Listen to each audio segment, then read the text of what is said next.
Hey, we're back. This is John. It's Paul. And it's Eric. And it's What If Geeks, and we are here with Moon Knight episode 2. Probably the weirdest fucking show we've watched in a while. And that's saying something. Yeah, that's saying something for us. So it's well, I would say episode 2 is just as weird as episode 1. However, it's also better because you actually kind of get into more of the story now. Where the first one kind of like just dropped you right in the middle of Steven's life and dealing with whatever, and how he realizes what's going on with him. We realized it, like we talked about last week. Now we open up on episode 2 with him waking up, and like right after the events of episode 1, him waking up and running to his mirror and trying to talk to Mark. And when Mark doesn't answer, he's like, fine, so I guess we'll just dive right into it because we've got a lot to cover tonight. So since I already dove partway into it, after that he goes to the museum and talks to the security guard, which is probably one of my favorite scenes in this damn show. He talks to the security guard. He's like, hey, about last night. He said, what happened? They're like, they think a pipe exploded or something, but no. And Steven says, did you look at the security footage? He said, I was about to. He goes, come on, let's go look. So Steven goes with him because he's going to try to like look at what happened. And the guy was like, well, there's you. Are you okay? Are you crying? And he's like, yeah, wait, here it comes. And you don't see anything happen. And then you see like him leave, and then he comes walking back out. You don't see any of the attack or anything else that happened in no Egyptian weird giant dog. Nobody can see the jackal, nothing, right? So the guy says, that's you. And he goes, no. He says there was a dog. And he goes, oh right, yeah, like the hounds of the Baskervilles. And Steve was like, no, like an Egyptian jackal attacked me, whatever. And so he's like, you messed up the loo. Maintenance is gonna be pissed, So it cuts right to him in the his boss's office, and the boss is or HR. And HR is like, basically, we're sorry, but they give him a pamphlet for a psychiatrist. Right here, go get help, and we wish him the best of luck. And he's canned. He's fired. Yeah. So who wants to take over? Anybody? So I think at this point, for me, it was like, okay, I get, like, let's get past the sort of Steven doesn't understand why this stuff keeps happening. Like, can we kind of get to can we get to it yet? Like, that's like, at this point for me, that's where I was like, okay, I got it. Right. We're about to play this part out. Yeah, and I said that after when we reviewed episode 1, I was like, I hope they don't dwell on following Steven around too much, and they're starting to within this episode turn a corner a little bit. So, and it's interesting again from a standpoint of I really didn't read much of the comic. Yeah. They're loading a bunch of shit into this series from the comic. That's kind of cool, because I'm finding that out second nature, from doing research online. But I'm hoping they keep the turn going until we get more of Mark Spector and less of Steven. Mm-hmm. But their duality and personality is good. It's going to be interesting to see how they do that. I don't know how they're going to manage it, but we'll get to that when we get there. Steven goes looking for the storage locker from the key that he found in episode 1, and when he gets there, basically tells the guy like, it's Mark, no surname, I don't know, whatever. And the guy's like, I know you. It's like, I never forget a face, locker 43 or whatever. And he brings him right to it, and it's a giant storage locker. It's like the size of this room. And when he opens it, it's and Eric just showed us that on the outside of that storage locker, spoiler alert for, well, a full-blown spoiler alert review of this episode, there's a little QR code on there. And if you hold your phone up to your TV screen there, all 5 fans, you will scan the QR code and it allows you to read like one of the first issues of Moon Knight, or a free comic. You can read a free comic of Moon Knight. Eric, which one was it?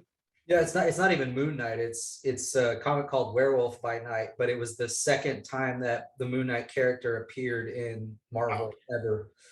I think like 1975 maybe or something. So yeah, that's second appearance, second episode, I guess is the. But yeah, you can read it for free if you want, if you just scan the QR code. Yeah, I'll probably read it after this. So when you open the locker, there's like a military cot. I slept on one of those in Iraq for a while. That was great. And I appreciate the flashback. But some other supplies around the room, I didn't really see anything much of significance. Maybe some weapons and shit like that. But there's a duffel bag in there, and he opens up the duffel bag, and in it he finds a passport that says Mark Spector, and then a whole bunch of money, and he finds the gold scarab. And when he holds it up, he's like, okay, yeah, I know this part was real, but the thing sprouts wings like the fucking snitch in Harry Potter and hovers out of his hand and starts to move. And he's like, okay, you're acting like a compass, but you're not pointing north. So he tries to figure out what the hell that is. And then Mark starts talking to him, right? Yep. Anybody over? Yeah, I really like how they do these parts when Mark talks to him, because it's always in a reflection. Mm-hmm. I thought that was well done. Yeah, actually, towards the end of the episode, not to jump ahead, but they make even more out of that, which I don't know if it's going to hold significance later, but it's almost like the alternate personalities trapped in the mirror world or something, like all the time. Okay, yeah. Trapped in some type of pocket dimension, they can only see through. Yeah. Well, they can only see through the eyes, but they can only talk through a reflection. Yeah, it's really weird. So I guess Steven suggests that the scarab looks like some kind of compass, which we'll learn later is some kind of compass. Mark tells him, he's got to take control now to complete the mission. And Steven refuses, grabs the bag of shit, runs out of there. And then the Khonshu chicken head god thing. What is that head anyway? Is it a crow? The giant crow head? A giant crow or something, yeah. Starts. Egyptians had giant crows. We forgot to. Yeah. Starts chasing him, and but he escapes. So when he gets outside, he runs into Layla. He hops on the moped, asking him where he's been and why he's talking in an accent, because she, of course, doesn't get it yet. So, and then she reveals that he's his wife. So now we know who was on the other end of that phone. Yeah. Which I guess will be significant later in the episode. They head back to Steven's place. Mark says, you got to get her out of there. She's in danger. She hands him the divorce papers that Mark sent her. Yeah. And then and Steven says something funny too, because obviously he's always like, he's trying to get the date in the first episode and this, that, whatever. So he's just, he's basically like a lost puppy in half of this show so far. And he says like, I'd never divorce you. He doesn't even know this woman. Right. He's like, I'd never divorce you. And he basically says like, Mark's an insufferable twit or some shit like that, right? And she's still not like grasping. She keeps telling him like, can you drop the act? I don't know if this Steven is like another alias that you were going by, but can you stop talking in an accent and stop? And he's like, this is the way I talk. I'm Steven. Yeah. And I think during that conversation, she reveals, just talking to him, that she's got a bunch of knowledge about ancient Egyptian mythology and whatever. Also, may play a part later, but so he decides to show her the scarab, and Mark is in the mirror like, don't do it, it's a mistake, don't show her, you're putting her in danger. And then he says, if you show her that, they're gonna kill her. Yeah. She's like, what are you about to show me? And he's like, oh, nothing. And she Yeah. goes in the bag and pulls the scarab out and recognizes it right away. And is like, this is the scarab of whatever. This is what this is all about. You just gonna It's the scarab pointing to Amit's something. Ahmed Doom, yeah. So basically, she's pissed because she thinks he was going to go off on his own, and that's why he wanted to divorce her. And Steven's like, "No, I take it. I don't know what's going on." And then there's a knock on the door, right? I think she realizes at that point too that he really doesn't remember anything. Mm-hmm. I don't know if she is picking up on the She says it. personalities, but Yeah, she says, "You really don't remember any of our adventures together or anything?" yeah. And then there's a knock at the door. Yeah, they say they're police. Yep. Steve lets him in. How fast did you know they were not police? Well, yeah. Like as soon as he cracked open that door. Yeah. Sci-fi show, hero show 101. They're not the police. But while he's talking to the people, she runs off with the scarab, right? Yeah, because he's trying to hide them behind the door, and they force their way in, and realize, like, he keeps saying he was alone, but they're like, "Hey, you're in possession of stolen property," and he's like, "No, I don't know what that is, whatever." And the female starts looking around, realizes there's a window open, looks outside, you see Layla behind the chimney, behind the window, and then they tell him, "Look, you're gonna have to come with us." Bless you.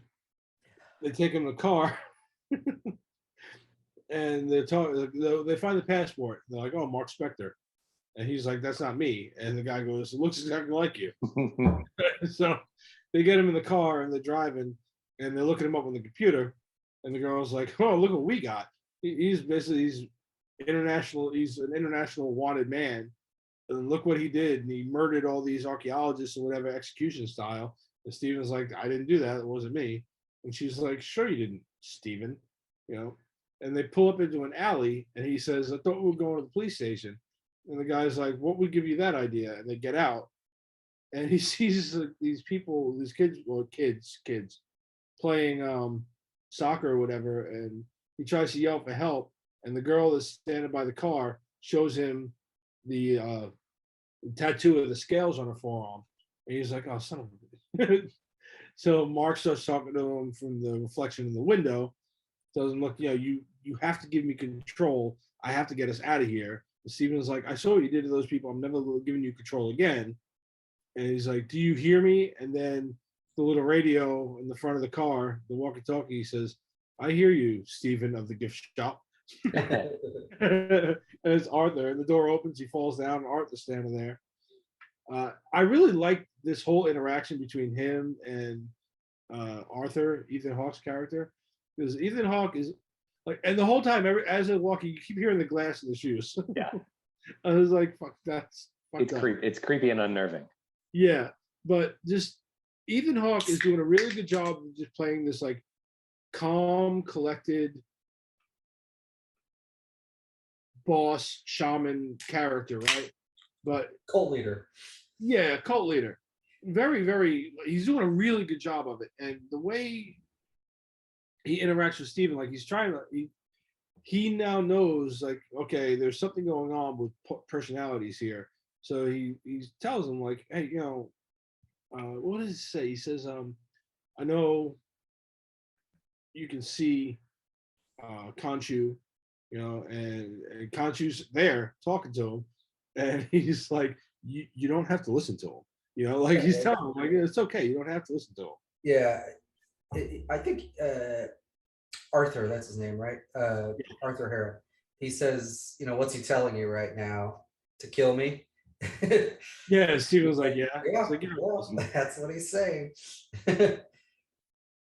But he says he no longer has the privilege to see him. I'm not sure, what the meaning behind that is, but well, it comes up later on in their conversation, because he tries to walk, he's trying to show him, like, look at what I'm doing.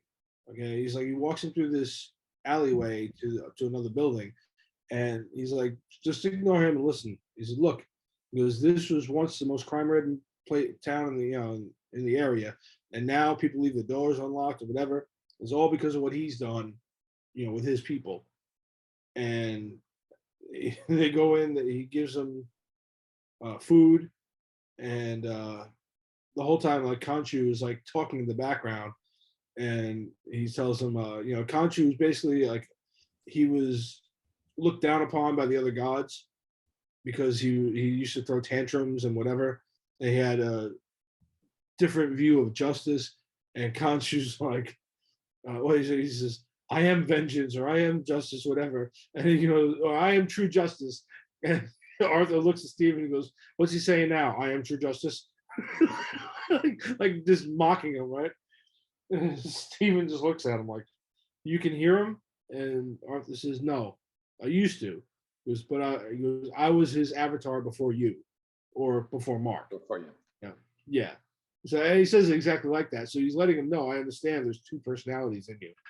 And he tells him, like, my way is I'm following this Ahmed goddess, and explains the difference between the two of them, where Khonshu is vengeance and After the bad guys, right? Like every other vigilante we know, right? Where he says Ahmed punishes beforehand.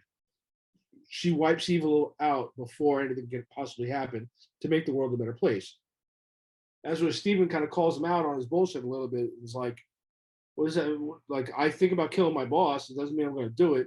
He goes, what do you mean? Even like children, if children think something, and Arthur's like, well, sometimes sometimes the cure is a little bit of the disease or whatever, And he's like, no, I'm not into that. Sorry.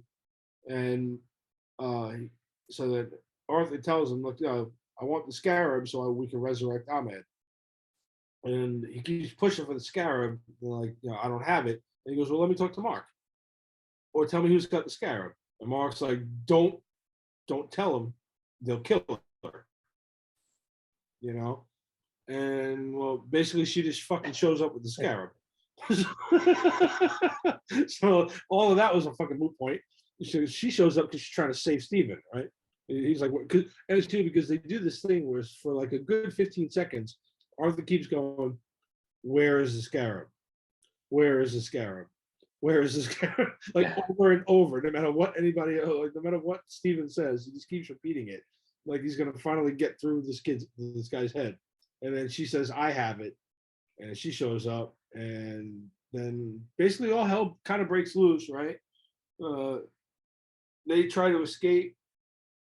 Arthur uses his staff that's got a little bit of the remnants of Ahmed's power. It glows purple. That was apparently her gift to her first avatar, is what he says. Yeah, and it kind of reminded me of the Power Stone in Guardians of the Galaxy for a minute.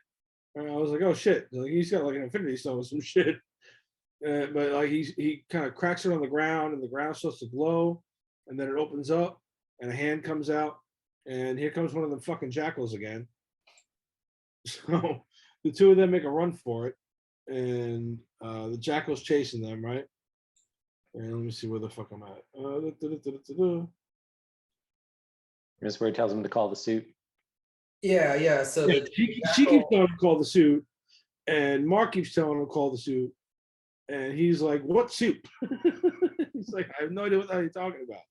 And this jackal is chasing them, but she can't see it. He keeps saying, jackal, jackal, jackal, when they're in this room. It finally breaks through the door, and he's like, the jackal right there. And then he crashes through the window. You see how hard he hit the bar when he fell out of that fucking window too?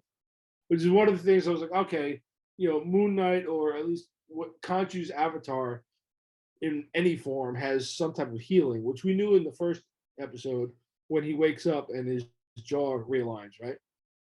But like he hits that damn bar, and as he's going down, Mark is in his head, conjure the suit, get the suit. And so Steven's like, suit, and he starts to turn white, but not in the same way. And then he lands on the ground, and he literally stands up, and he's in like a fucking suit. Yeah. Like he's going out to a fucking ball, but he's got with the mask. Yeah. And that is right out of the comics too. There was a time when he was Detective Knight or some shit like that, where he was like, I think it was like 2015 or something like that. There was a Mr. comic Knight or series something. where Yeah. Mr. Knight, yeah, Mr. Knight, it's Detective Knight, whatever, and he would show up and help the cops, and he looked exactly like that. So, but it's Steven in control, and he's in this suit, and Layla shows up, and she's like, "What? You look different." And he's like, "Hey, okay." And the jackal attacks again. She can't see it, but it hits him, and she realizes it's right in front of her. So is that when she tries to hit it with the bottle, and then she kind of see it for a second? Yeah, the fight's shown from her perspective, I guess. So I'm assuming nobody.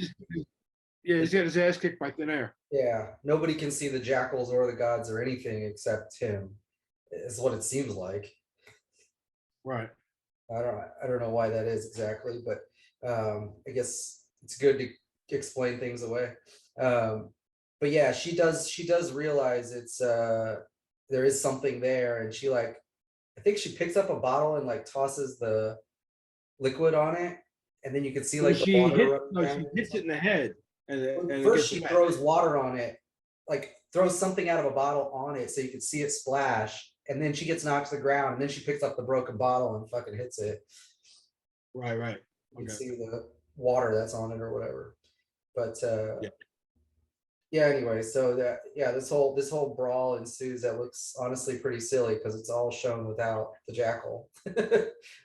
Yeah, but then it's funny because Mark's head like, "Let me take control. You can't do this," and he's like, "No, I think I can." Because there's little things in here too that you realize that no matter who is in control, they still have this power. Because when he gets knocked to the ground, he goes to stand up and he grabs the bumper of the car and he crushes it. So he stands up and Mark's like, "Give me control, let me finish this." And Steven's like, "No, I think I can do this." And he takes his jacket off and he starts like he's gonna rope a dope this motherfucker. Yeah. And he says, "Sting like float like a butterfly, sting like a bee." Steven, you got to be the bee. He's bouncing around, and it was almost, he connects. He connects a good punch. It's like almost comical though, like to see him have the powers, but with that Steven voice, because it's got that sort of, I don't know, lilty accent and high pitch sort of, right? It's just funny. Yeah, and all credit to Oscar Isaac. Yeah. Oh my god, he's amazing. So he connects with a punch, and then the thing knocks him back into a bus. And again, the people on the bus can't say anything. The people on the street are like, "Is he having a seizure?" No, I think he's just drunk. And Mark's talking to him again. Now he can see him, and he goes, "What the hell are you wearing?" He's like, "The suit." And Mark's like, "No, the ceremonial battle garb of Khonshu. What the hell is that?" So, what the hell happens after that? Well, he gets hit by a car right before he talks to Mark, and it is like the car like stops dead when it hits him. Like he's got some kind of extra special protection, like you said, but it's almost like he's a wall or something when the car hits him. Oh yeah, it was awesome. So I mean, finally, like, Mark was like, in the reflection of the bus, he says, "Look, you have to give me control now." He's like, it was. And he tells him, he's like, "Look, that was a really good punch." He's like, "But you have to give me control." And then he says, "Look around," and Steven looks around, and there's people laying on the ground and everything, and this thing is pacing. And Mark says, "These people are gonna get hurt." He's like, let me end this." And Steven goes, "All right, fine, I'll give you control." And they do the little, switch, the head back tilt, whatever fucking switch, and Mark takes over, and immediately the actual Moon Knight ceremonial garb takes over, and which looks pretty cool. Yeah, oh yeah, it looks really cool. Every time they do this, it looks really cool. Yeah, and he takes the things out of the chest. Yeah, that's the first time you see that, where like he takes the little moon blades out of the chest, and Layla sees him. Finally, she sees him in the real suit. She's like, "Get this thing out of here, lead it away." And he takes off over the roof. And they do a whole bunch of, at least 2 or 3 really cool, right out of the comic shots, of him running and jumping across the roof. and like you see him like leaping from one building to another, and a nice panoramic shot of him going from one building to the other with the moon behind him, kind of thing, you know. Mhm. This thing chases him. Mark leads it down a bunch of buildings, and then finally, once it starts to catch up to him, he's like, "I got you now!" And as they leap off the next building, the thing goes to jump for him. He grabs it and he drops it on top of a statue, a pyre thing, and just impales it and kills it. And of course, it turns to dust because, you know, God forbid anybody should see anything. So So he pulls out of the suit at that point and realizes he doesn't have the scarab anymore. Got dropped somewhere in the fight. We cut back to the alley where it started, and like a homeless guy or whatever is picking the scarab up, and then Arthur walks up and says, you know, sorry, that's mine. And he says something to the guy like, he says, "I can give you food, yeah, money, but I can't give you that."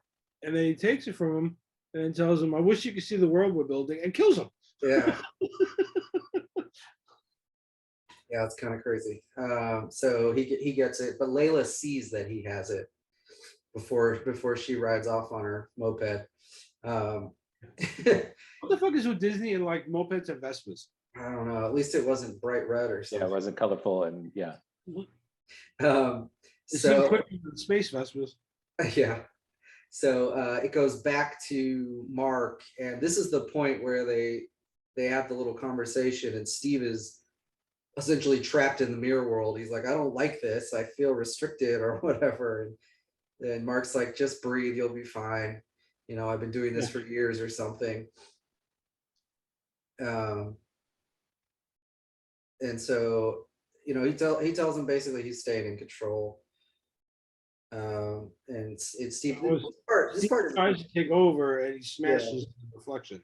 Yeah, and he says like, he tells him something like, you know, looking out of the reflections is nice and all, but it takes, you know, all your effort just to be a fly on the wall.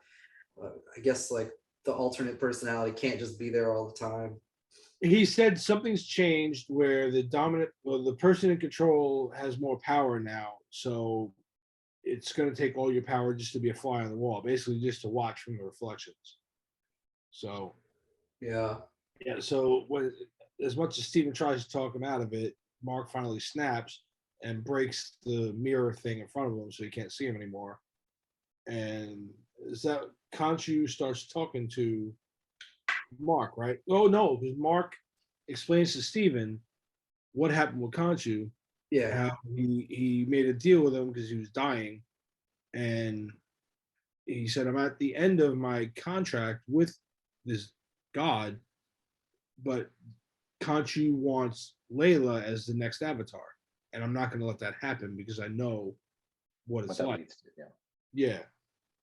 So now you understand why Mark is fighting and doing whatever he's doing, because he's trying to finish whatever this mission is and save his wife, even though he wanted to divorce her. I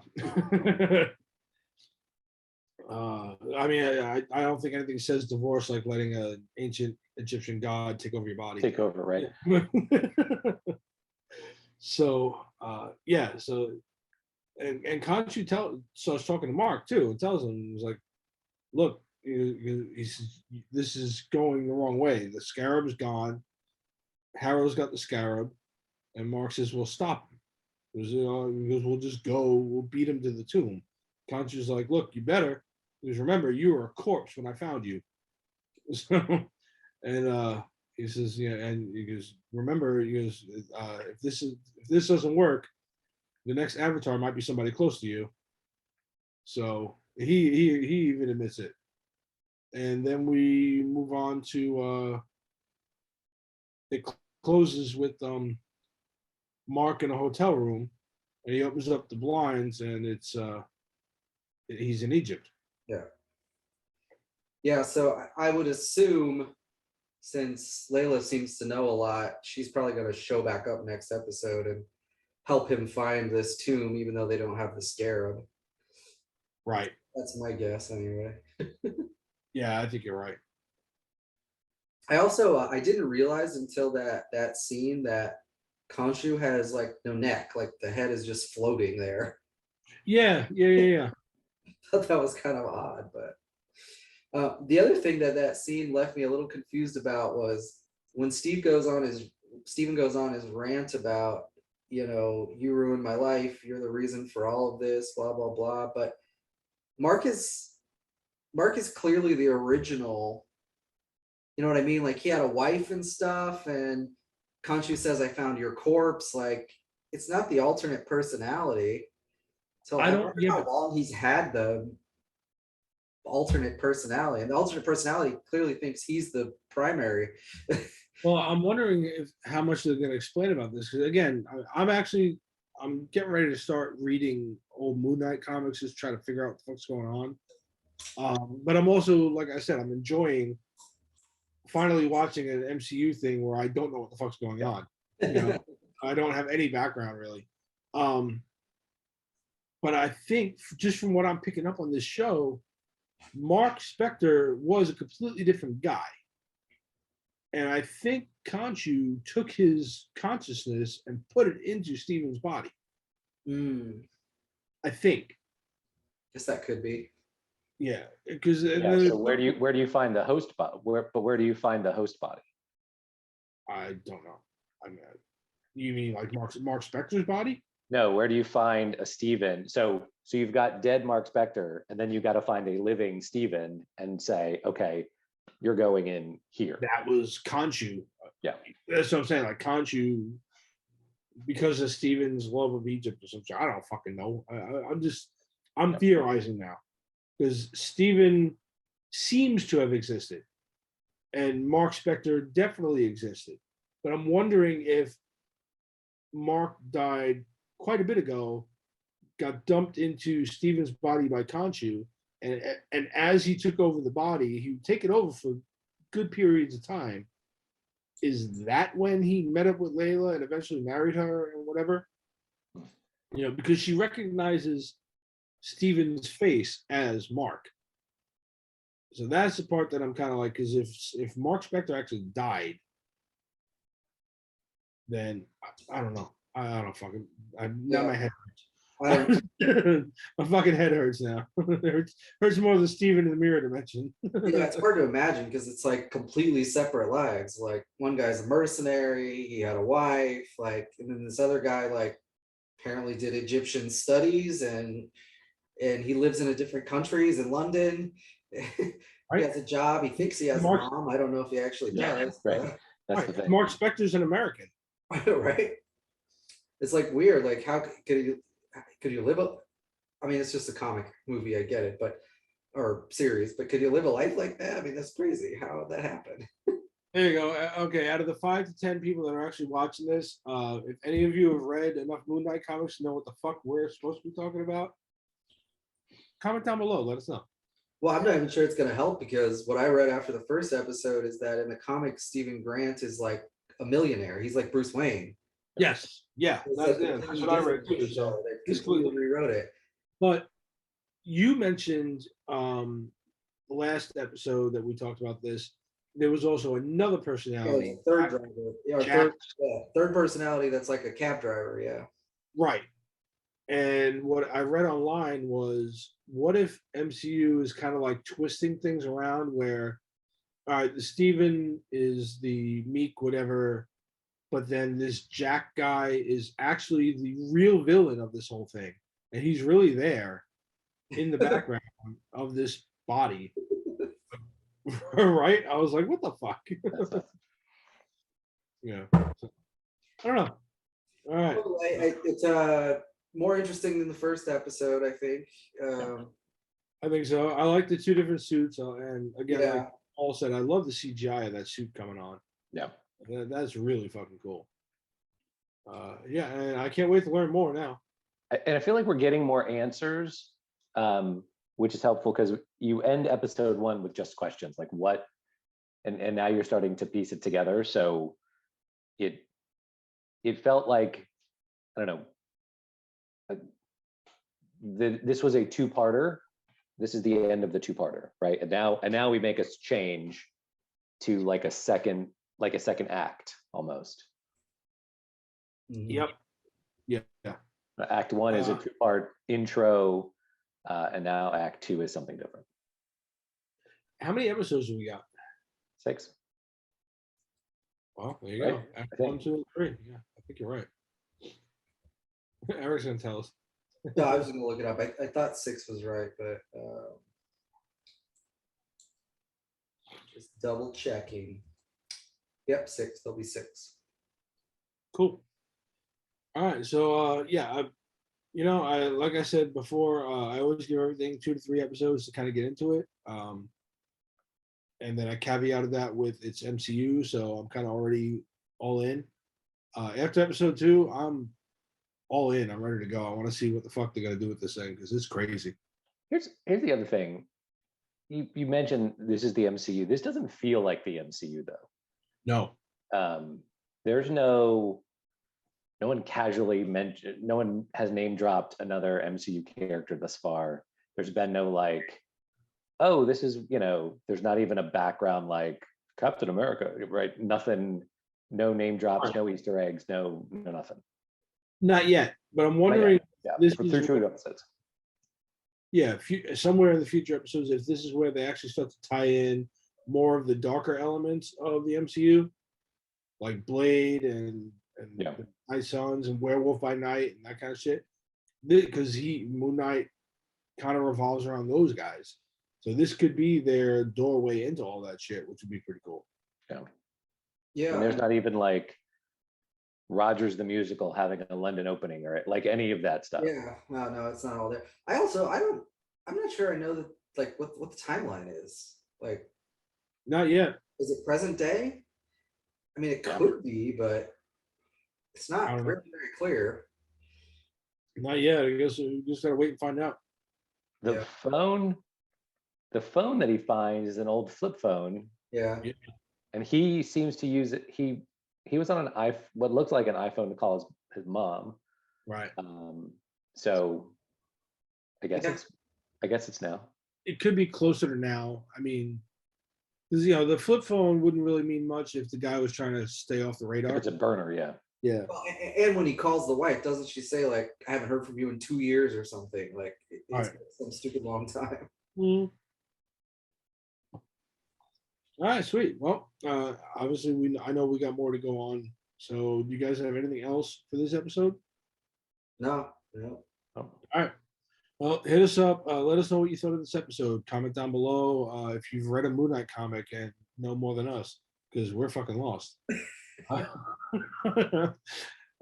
Like, subscribe, ring a bell.